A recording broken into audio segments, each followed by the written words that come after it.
Wala, sinigaw mo. Kaya talaga. Pero, mga bossing, ang purpose kung bakit tayo nandito is para manawagan sa mga nasa gobyerno na ayusin ang kanilang pamamahala, ayusin ang kanilang panunungkulan, at itigil na ang pagnanakaw sa bayang Pilipinas. Ang punot dulo ng problema ng bayang Pilipinas ay ang pagnanakaw. Sino ba ang sa tingin ninyo mga nagnanakaw sa bayang Pilipinas? Grabe naman. Kuya, makasagot kagad eh. Bakit si BBM? Mastermind! Siguro yung salty ko. Kasi tayo naniniwala, mga bossing, na walang budget na maipapasa kung walang pirma ng Pangulo. Kaya napakahirap intindihin na hindi sila damay dito sa sinasabi. Kasi ultimong gobyerno umaamin na may pagnanakaw sa budget. Pati yung Tama ba? Umamin sila, di ba? Umamin sila na may pagnanakaw. Kaya lang, ayaw nilang aminin kung sino yung nagnakaw. Yun ang problema natin malaki. Pero alam naman natin na itong mga nagnanakaw sa gobyerno, yun yung mga ibinoto natin. Balikan natin yung mga nakaraan, 2022. Ano ang ipinangako niya sa atin? Bakit natin o bakit ninyo ibinoto si Pangulong Bongbong Marcos? Ako kasi, dahil kay Inday! Hindi daw eh.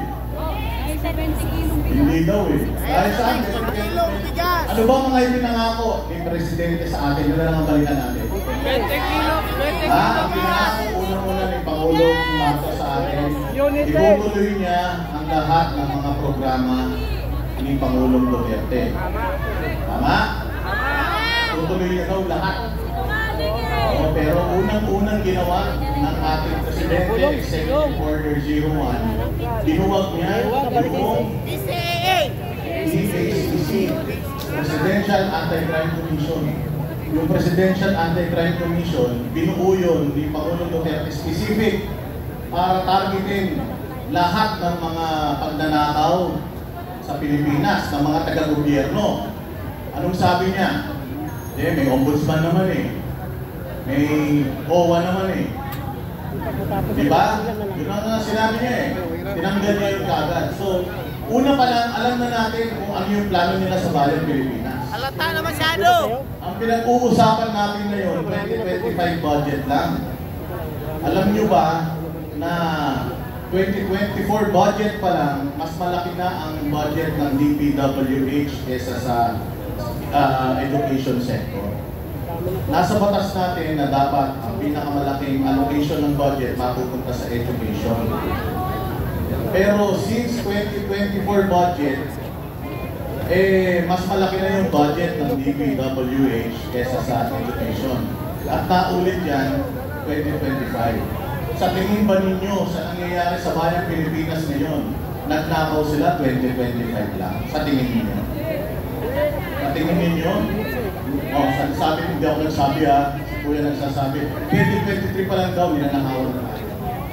2023, 2024, 2025. Tandaan po natin na appropriations chairman na po niyan, committee chairman na po niyan, ay si Zaldico na. Siya na po. 3 taon nilang pinagkatiwalaan si Zaldico. Pero ngayon, sinisira nila yung kredibilidad ni Zaldico. Kung wala naman palang kredibilidad si Zaldico, bakit pinabayaan niya siya na mag-asikaso ng mga budget natin sa loob ng 3 taon ng budget ng Pilipinas? Doon pa lang niloloko na nila tayo. Diba? Manluloko ano talaga mga yan! pinangako sa atin? Perahin na yan! 1 taon, 1 milyong babae. Laging 22 na lang! Ha? Laging 22 Ilan na? Ilan na? Okay, wala. Wala pa daw ano. Yung totoong numero daw, hindi daw abot ng 1 milyon. 22 lang! Ano pa? Yung pinangako nila. Healthcare. Legacy daw nila ang healthcare. Budol yan! Pero, ninakaw yung pera ng PhilHealth. Pinuwasan mo yung pera sa isip! Balik daw yung 60 billion, pero 89 billion yung kinuha nila. Tapos yung 60 billion daw na ibabalik nila, pupunin sa savings ng iba-ibang ahensya. Bodol! Kumantakin mo, nagbayad na, nakakuha na sila ng pera na hindi sa kanila, nagbayad pa sila ng hindi rin sa kanila. Yan yung tinatawag na Budol! yan, inisa tayo sa sarili nating mantika. Ano pa, peace and order. May mga sumusukong drugs, pero walang drug lord. Okay ba yun? May mga sumusukong droga, nahuhuling droga, pero walang drug lord. Awas yan! Ha? Ang dami yung sa may Alitagtag hanggang ngayon. Wala na. Pinakamalaking drug hole. Proud na proud sila. Pinakamalaking drug hole sa tanang history ng Pilipinas. Nahuli nila sa administrasyon nila. Sa dagat! Pero walang drug lord. Drugs lang. Paano yun? Doon pa lang, alam na natin, niloloko tayo. Legacy daw nila ang edukasyon. Ilang classrooms ang nagawa nila ngayong taon. 22! Ba't sabi nila si Inday Sara, hindi daw magaling na na DepEd Secretary.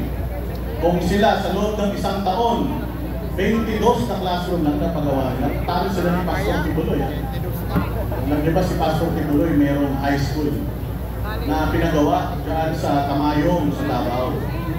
Merong isang merong isang lugar dyan, barangay, na sobrang hirap. Hanggang elementary lang ang kayang abutin ng mga estudyante dyan. Ang ginawa ni Pastor Apollo Kibuloy, nagpagawa siya ng eskwelahan. Jose Maria High School. Nagpagawa siya dyan sa Tamayong City, Davao. Ngayon, yung mga estudyante doon, hindi na sila bababa sa syudad para mag-aral. Doon na mismo sa barangay nila, meron na silang eskwelahan. So may naiangat na kagad ni Pastor Apollo Kibuloy yung yung estado ng edukasyon dyan sa lugar na yan. Talo pa siya. May pera ng gobyerno.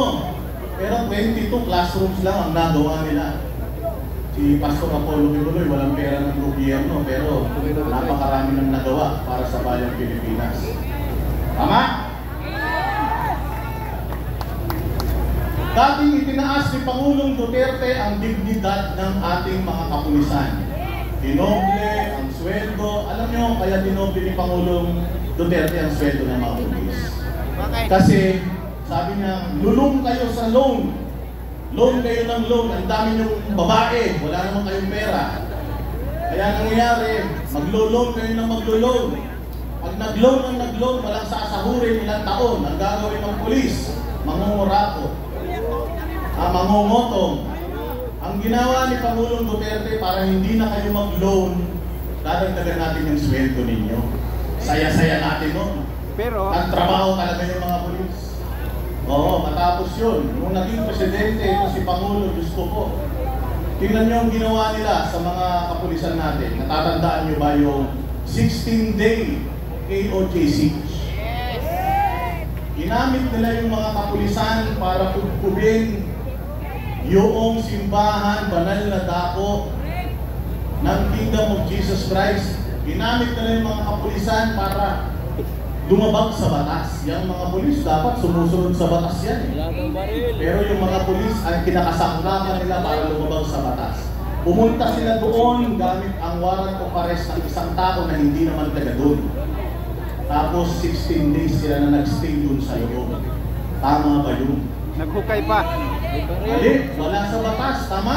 Hindi naman natin siguro kailangan maging mga abogado lahat para maintindihan natin yan. Di ba? Nakita ninyo, last year, ito, ikukwento ko lang, totoo to ha. Last year, nandun kami nila Davao, nandun kami sa Davao. Noong mga panahon na papasukin at pinasok nila yung Kingdom of Jesus Christ. Isang banal na dako, kahit ano relihiyon mo, kahit anong simbahan mo, ang isang banal na dako, hindi mo dapat pwedeng baguhin yan. Kaya Katoliko ka, kaya Muslim ka, basta importante yung isang banal na dako, hindi mo pwedeng baguhin. Anong ginawa nila sa Kingdom of Jesus Christ? Binaboy nila yun sa loob ng 16 na araw. That same month, nagsabi si Pangulong Duterte, Pangulong Marcos, nagsabi siya na nagsona siya 5,500 flood control projects. That same month, nandun kami sa Davao noon, nung pinangako niya yung 5,500 flood control project. Marami daw siyang napagawa ng mga flood control projects, tapos marami daw silang, sa sobrang wala silang may pagmalaki, pati basura. Pati dami ng basura, pinagmalaki nila doon, ang dami daw nilang nakolekt ang basura. Inaumagahan, umulan ng malakas dito sa Metro Manila, nagbaha sa Metro Manila, hindi lang nagbaha ng tubig, pati basura nagbaha sa Metro Manila. Anong ibig sabihin yan? Karma. Anong sinasabi ng administrasyon ngayon? Hindi daw sangkot si Pangulong Marcos kasi siya ang nagbulgar. Naniniwala ba kayo doon? Ako naniniwala ako na nagbulgar. Panginoon, bakit? Dahil yung lakas ng ulan na yon ang nagpabaha sa Pilipinas ng tubig at ng basura, doon tayo nagsimulang naghanap. Doon tayo nagsimulang magtanong. Nasaan yung flood control? 5,500. Nalaman natin, 1.6 billion per day daw yung ginagastos nila sa flood control. Ang laking pera nun. 1.6 billion per day. Magkano binibigay nila sa Cebu? 5,000. Pagka medyo damage. Tapos, 15,000 kapag sobrang damage. Totally damage. Imagine, 1.6 billion per day. Yun lang yung pinamimigay nila. So ito ang ginagawa natin, nagre-reklamo tayo. Ito yung mga reklamo natin na gusto nating marinig nilang lahat. Hindi tayo nandito para sabihin, magsilayas na kayo dyan. Kasi ako naniniwala pa rin naman na nanalo siya dyan for a reason. Anong reason? Ba't siya nanalo? Para malaman natin na wala talagang Marcos na gagawa ng matino sa bayang Pilipinas. Tama? Napakapalad natin kasi hindi tumakbo si Inday Sara na presidente. Marami sa inyo nagagalit eh. Tigas ng ulo ni Inday. Kung tumakbo sana siya presidente, sa tingin ninyo sa mga demonyo na yan, kung presidente si Inday Sara ngayon, i-impeach na nila yan. Vice President pa lang, pina-impeach na nila eh. Lalo na kung presidente yan, ipa-i-impeach nila yan. 3 taon lang yan, mamimilihan. Vice President si Bongbong Marcos, halimbawa, anong mangyayari sa bayang Pilipinas? Kung 9 years siya mamumuno sa Pilipinas, 3 taon pa nga lang, pinahirapan na tayong lahat eh. 9 years pa kaya. So yung hindi pagtakbo ni Inday Sara is a blessing in disguise. It is a blessing in disguise. Marunong talaga ang Diyos. Alam ng Diyos na kailangan yung matuto. Kailangan natin matuto sa mga ibinuboto natin. Hindi namin binoto si Pangulong Bongbong Marcos. Kasi sinabi ni Pangulong Duterte noon, wag yung iboto yan. Weak leader yan. Spoiled yan. Naniwala kami. Pero katulad nga na sinasabi niyo, binoto niyo si Pangulong Duterte o si Pangulong Marcos dahil kay Inday Sara Duterte.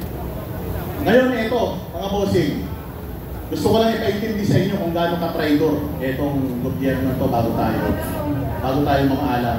Traidor talaga. Unang-unang tinraidor kayo. Ang daming ipinangako sa inyo, hindi tinupad lahat. Pangalawang tinraidor niya, ang mga Duterte, pinalibing yung tatay niya, si Pangulong Duterte, nasa date ngayon. Anong pakiramdam kaya ni Pangulong Marcos na nagpupunta siya sa libingan ng kanyang tatay tuwing November 1, habang si Pangulong Duterte na taon-taon nagpupunta sa libingan ng mga magulang niya? Hindi nakapunta ngayong taon sa libingan ng mga magulang niya. Matigas ang mukha, ano? Hindi na siguro na iisip, ano? Gano'n ka walang utang na loob? Gano'n ka walang utang na loob? Si Pastor Apollo Kibuloy nakatulong, ang SMNI nakatulong. Noong mga panahon na yung mga mainstream media, binababoy siya. Sino ang tumulong sa kanya? SMNI. Ngayon, ang SMNI wala pang prangkisa ulit. Una nilang tinrabaho ang SMNI. Nauna nilang tinrabaho si Pastor Apollo Kibuloy. Malaki ang naitulong, tinarantado, tinraidor pa. Sino ang kanyang sumunod na tinraidor? Si VP Sara. Matapos kay VP Sara, sino yung sumunod na tinraidor niya? O eto, yung meron na yun bago. Si Lucas Bersamin.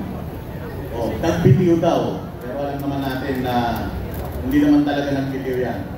Di ba? So ganyan ka-traitor yung mga yan. Walang gagawin matindi sa Pilipinas yung mga yan. Ngayon, hindi tayo nananawagan na ano sila, na umalis sila sa posisyon at least man lang yung susunod na 2.5 taon, ayusin na nila.